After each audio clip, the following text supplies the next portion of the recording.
Good morning all student. आज आपण M A third same यामध्ये आपला पेपरसुद्धा थर्ड सुरू होता, इंटरनॅशनल लॉ. यामध्ये आपले 2 लेसन पूर्ण झालेले आहेत. आज आपण बघूया थर्ड लेसन, चाचेगिरी, अपहरण, प्रत्यार्पण आणि आश्रय. या 4 मुद्द्यांचा इथे आज आपण अभ्यास घेणार आहोत.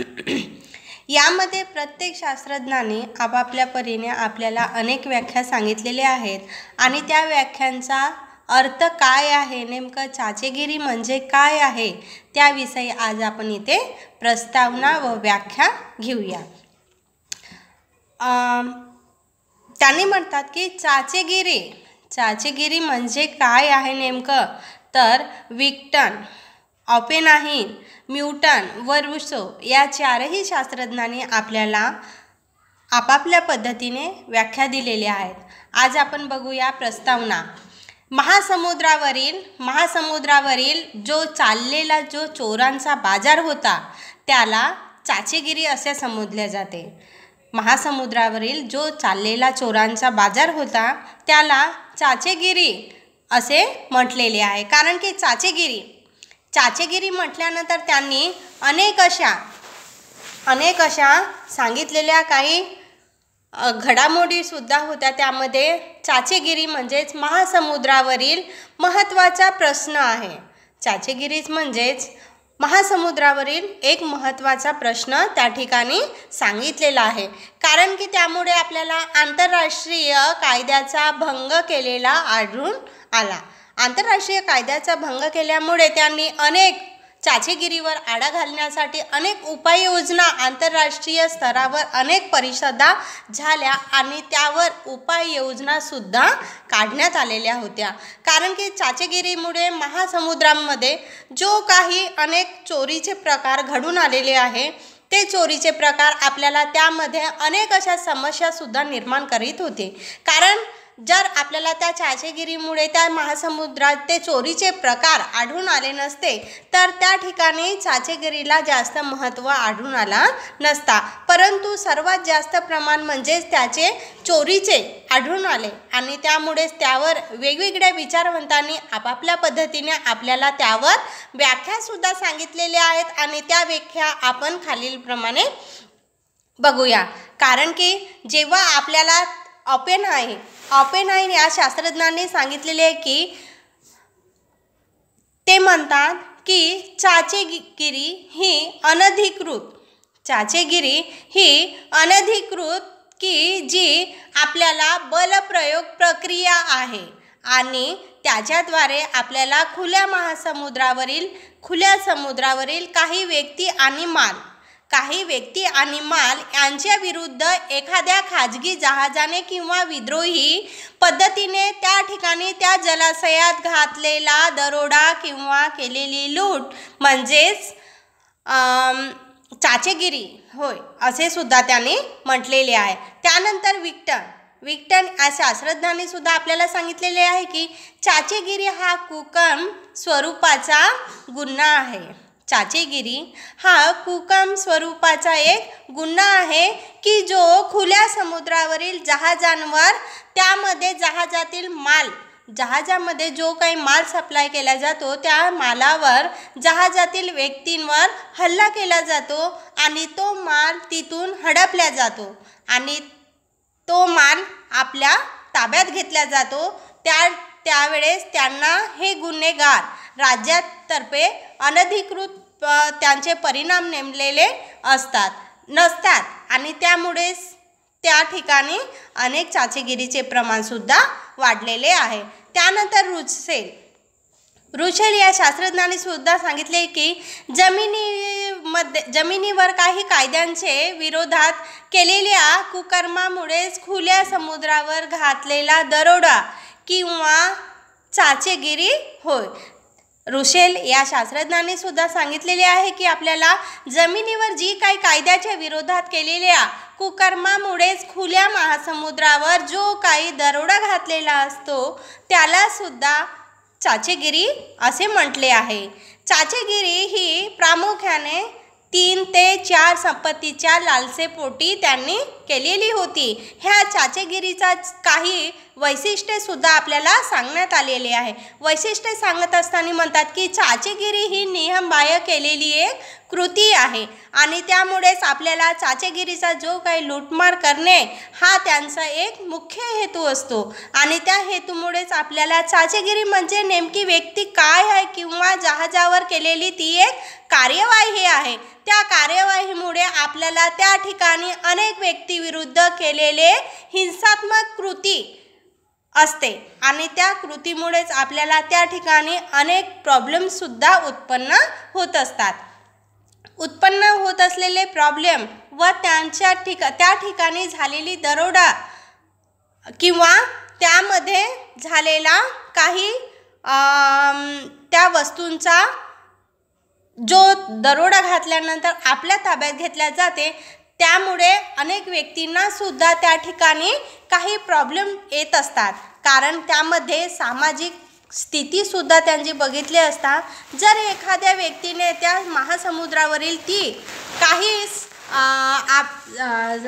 हस्तगत केलेली किंवा त्यांनी ते आपल्या ताब्यात घेतलेली जी काही साधनसामुग्री असते त्यामुळे समुद्रातील जहाजवाल्यांना आणखी काहीतरी म्हणजे त्यांना जो कार्य करावे लागतो त्या कार्यातसुद्धा मोठ्या प्रमाणात अडचणी येत असतात आणि त्या अडचणींना सामोर जावे म्हणून त्यांनी चाचेगिरी ही महासमुद्रावरील घडत असलेला एक प्रकार सांगितला.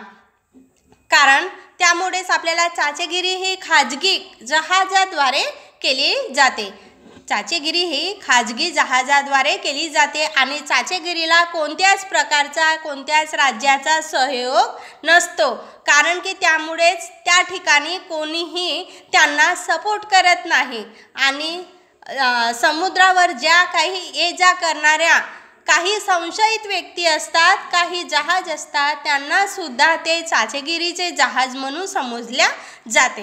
कारण एखाद्या जहाजातील प्रवासी जी असतात त्या प्रवाशांना जर त्या जहाजाच्या विरुद्ध उठाव किंवा बंड केला जातो तर आपल्याला त्या ठिकाणी त्याला चाचेगिरी संबोधण्यात येते. त्यानंतर त्यांनी प्रत्यार्पण म्हणजे काय व त्याचे महत्त्वसुद्धा आपल्याला इथे सांगितलेले आहे. प्रत्यार्पण म्हणजे काय आहे तर प्रत्येक राज्याचे कायदे व नियम असतात.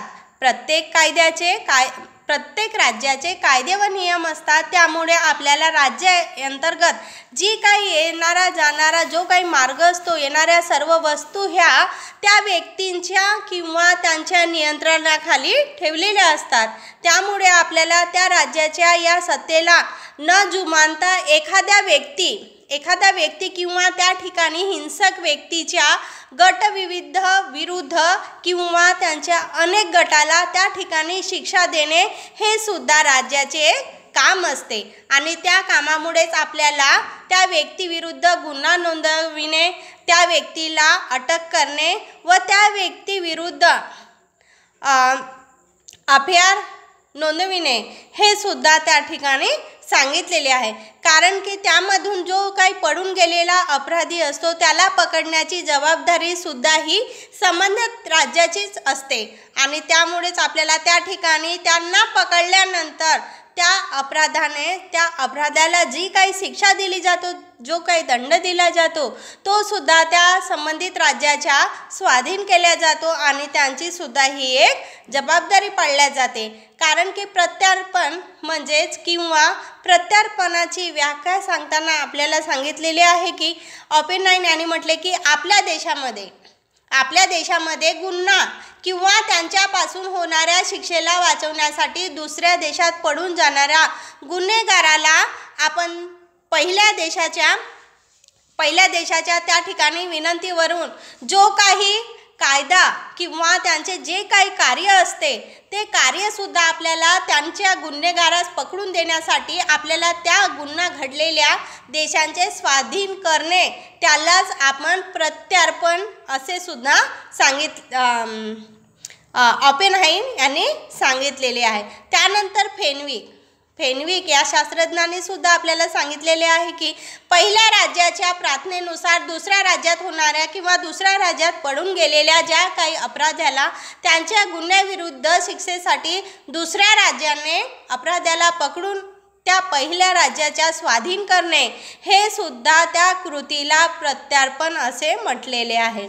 त्यानंतर स्टॉक या शास्त्रज्ञांनी सुद्धा आपल्याला सांगितलेले आहे की प्रत्यार्पण म्हणजे नेमकं काय आहे, तर एक राज्य दुसऱ्या राज्याच्या विनंतीनुसार आपल्याला त्या अपराधी व्यक्तीला त्या राज्याकडे समर्पित करणे आणि त्या राज्याच्या प्रदेशात त्याने केलेल्या गुन्ह्याबद्दल त्याचा खटला भरणे आणि त्याला त्या गुन्हेगार ठरविला जाणे. कारण त्यामुळेच आपल्याला त्या गुन्ह्याबद्दल त्यांना शिक्षा कशी द्यायची व शिक्षा देताना विचार विनिमय करूनच ती शिक्षा दिलेली असते. कारण की प्रत्यार्पण हे विविध शास्त्रज्ञांनी आपापल्या परीने जरी सांगितलेले व्याख्या वेगवेगळ्या असतील तरीसुद्धा त्यांच्या शब्दांचा उच्चार हा एकाच रांगेत असल्यासारखा आपल्याला दिसून येतो. कारण की विविध विचारवंतांच्या मतानुसार असे लक्षात आले की आपल्याला जो काही अपराधी असतो त्या अपराध्याबद्दल गुन्हा नोंदविणे आणि त्यानंतर तो बाहेर प्रदेशात जरी पडून गेलेला असेल तर त्याला त्याच्या संबंधी त्या राज्यांच्या विनंतीवरून त्याला स्वदेशात पाठविणे म्हणजेच प्रत्यार्पण हे सुद्धा होते. व आपल्याला त्या प्रत्यार्पणाची आवश्यकता भासली आणि त्यामुळे आपल्याला हे अत्यंत महत्त्वाचे एक पॉईंट्स होते आणि त्यामुळे आपल्याला अपराधी व अपराध्याबद्दल जो काही गुन्हा दाखल असतो त्या गुन्ह्याबद्दल सुद्धा आपल्याला या ठिकाणी सांगितलेले आहे. Thank you all student. नेक्स्ट पिरियडमध्ये आपण बघूया पुढील भाग.